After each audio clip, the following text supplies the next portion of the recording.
shape. It's literally just getting over the final hump. You know, they've had 3 weeks of basketball work, defensive sides.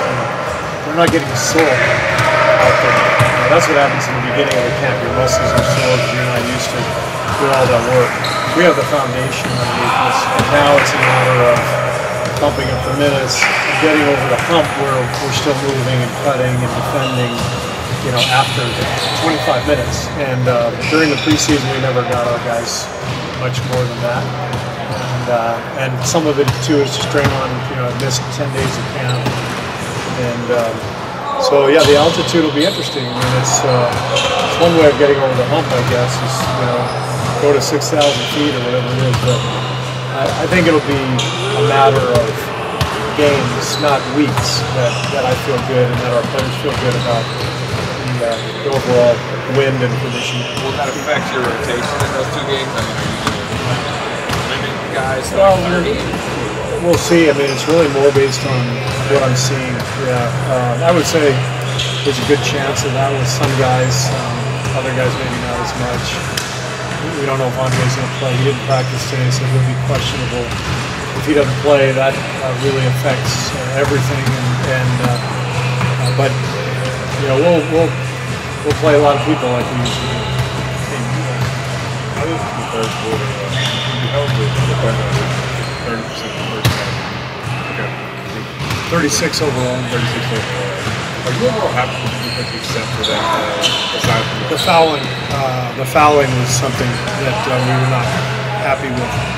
Too many free throws, especially in the first half. Overall, the defense was good. We sort of got knocked back on our heels to start that third. They brought more competitive juice to the game, and I was happy the way we responded. But all in all, defense was pretty solid for the most part. How long does it take usually into a season to kind of figure out the rotation that you want to use? You said you're going to go kind of by feel for the first few games. Is that normal? Just depends. You know, a year ago we had the exact same team as the year before, pretty much, and so we had the same rotation. You know, center by committee.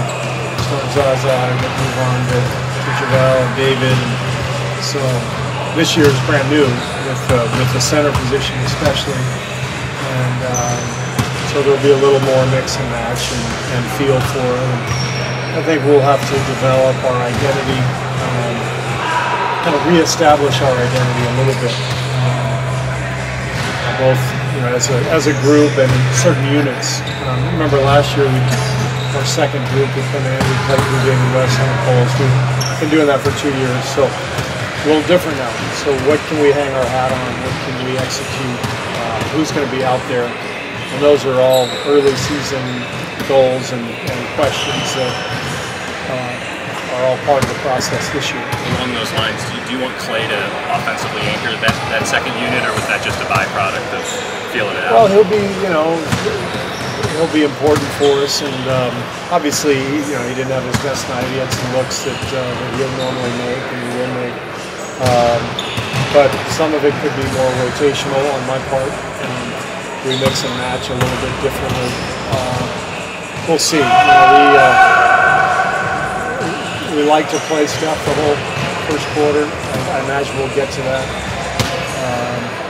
So we'll see if we end up staggering guys a little bit more and trying to find different combinations. But we'll explore a lot of things these first couple of weeks. Is that fun at all? I mean, it is. Yeah. It seemed like that was kind of the way you guys thought going into the season. You'd reinvigorate some stuff, having to figure it out on the fly. As a coach, you get enjoyment out of it? A lot of fun. One of the best things about coaching is that each team is unique to itself. Sometimes you get a similar group like last year where there's a lot of carryover, so there's not as much of an adjustment. But most years there's a new dynamic and things you have to sort through and figure out, and players have to figure out. That's one of the things that makes it fun and challenging. Will DeMarcus be on every road team? He's going on this one, and I imagine, but I wouldn't guarantee it. There may be a one-game trip where maybe he's better off staying and getting work here, but plan is for him to travel. Do you have any type of, I think it was like 4 weeks media day, so I think that's right around where we are. Is there any type of like firm update on the market? No, I mean he's doing well. He's increasing his running, but he's not working with the team right now. So he's still doing individual stuff with Rick and the training staff, and a lot of court work. But he got all that done before we even sat down for film this morning at 11. So he's doing it more individually. Steve, after that, after night, you guys come into the third quarter, and obviously, you know, they went after you. They come after you. They take the lead. Somewhere in that stretch there, I noticed that there were a few possessions without a single pass. Yeah. And after one, I saw you get off the bench. And after the other one, I saw you call timeout after they scored. Now I'm thinking Andre probably would have been in there somewhere at some point because things are going kind of haywire. But what's your message to the team when you go through a stretch like that where the ball starts sticking like that? The message is, you know, we got to execute, and we've got to recognize the times when we need to execute. You know, there's a feel for this stuff, and a lot of that is on me too. I watched the tape, and I thought I should have stopped the action and called the play right here. So that's a feel thing for our players and for me. But generally, if you have 3 straight turnovers, you want to execute, you want to get the ball moving side to side. So you have a few pet sets that kind of settle the team down. And we didn't do that the other night. But it's game 1, so we're going to get better with that. We talked about it today, and I think we'll be much more settled and focused here coming up. What bothers you more, the turnovers or the 0 pass possession? Turnovers. Because we don't even get a shot up on a turnover. And 0 pass possessions. We actually have a lot of successful ones because, you know, we get a rebound and we go and somebody pushes it all the way to the hoop and scores. I want that. Steph gets an outlet in the backcourt, pulls up from 3 or KD or Clay. Those are great possessions. So the passing totals don't always tell the story, but circumstantially they do. And I didn't think we recognized circumstances well the other night when we needed execution, when we needed the ball to move. We resorted too much to over-dribbling. Damian Jones with 1 game under his belt start already. What do you think will be the biggest challenges for him moving forward from this season? I think the biggest challenge for DJ is just seeing the patterns in front of him that he's going to see night after night defensively. Offensively, he's doing great. Defensively, he's done some really good things, but he's seeing different pictures, you know, certain sets that teams run. Everybody runs stuff that's designed to put the defense in a predicament. Pull the center away from the rim, you know, pin away for a great shooter, and you know he's got to be in the lane patrolling, but he also has to get out to a shooter. Those are difficult schemes to recognize and understand. But every game he's going to get better and better. You mentioned each team is unique and whatnot. What do you see from the Nuggets and the Suns as you guys go on this road trip? What's kind of the scouting report? Jazz first, and then Denver after that. I think both teams are really, really interesting young clubs. I mean, Utah showed what they could do last year, getting to the second round of the playoffs and really faring well. Great defensive team. They've got a rising star and Donovan Mitchell, a well-coached team. And Denver was one of the great stories last year as well, with you know, coming within a game of making the playoffs. A lot of young talent. Jokic, you know, kind of being that center in that wheel, all the great passes he makes with the cutters around him. So, really good test for us on the road at altitude with 2 rising coming teams. Kevon was talking about how he picked up jiu-jitsu this offseason. Have you noticed anything about him that's different coming into this season? And did you feel like he had a good productive summer? Had a great summer.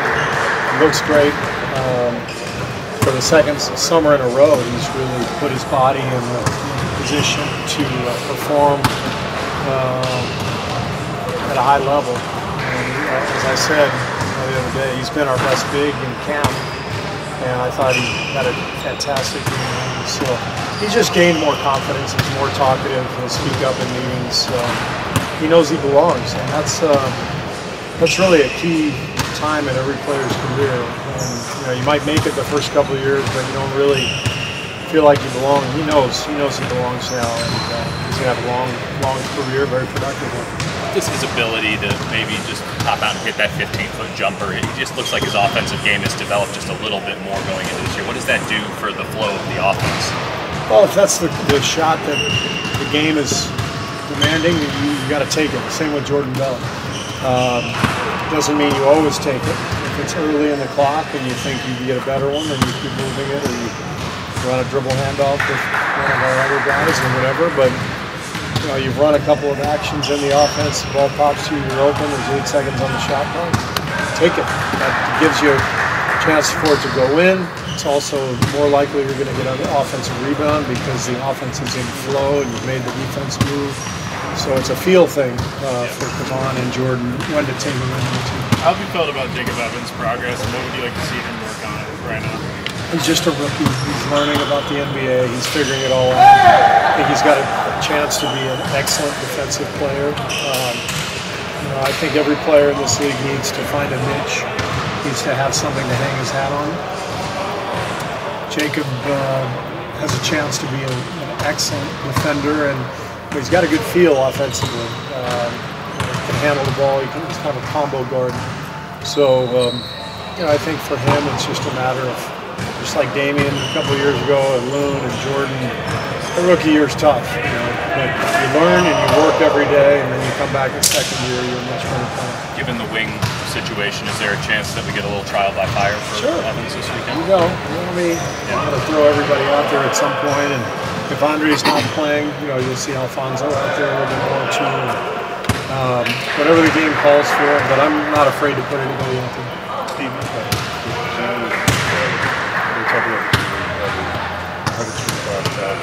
Select player for the wanting deaf guy. A wanting deaf guy who's coming out of high school will get 125,000 select player to play. What would be his wanting deaf year? How do you feel about that? I didn't know that, so I'd like to know more detail and kind of a big deal. Who's selecting? Who's saying that guy's going to make that? I think it'll be on purpose because he's a top high school player. I know, but somebody's got to name him a top high school player. So it sounds like it's a little, there'll be some decision making amongst the whether it's the NBA or NCAA. I don't know how it works. I assume it's the NBA. That's interesting. If you were to had a plan, what would you kind of do for this and the one and done? I mean, the first thing is the G League is getting better and expanding every year. If I were the NCAA, I would allow somebody to go back to school after declaring for the draft if they didn't like the results. I don't see any harm in that. And then the players should have plenty of options. Going to the G League, going to Europe. I'd like to see one and done.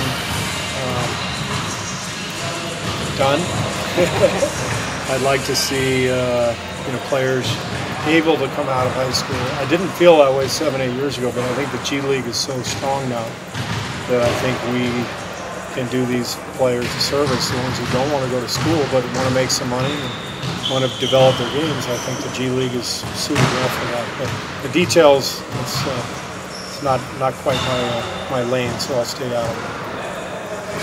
Thanks a lot. Thanks.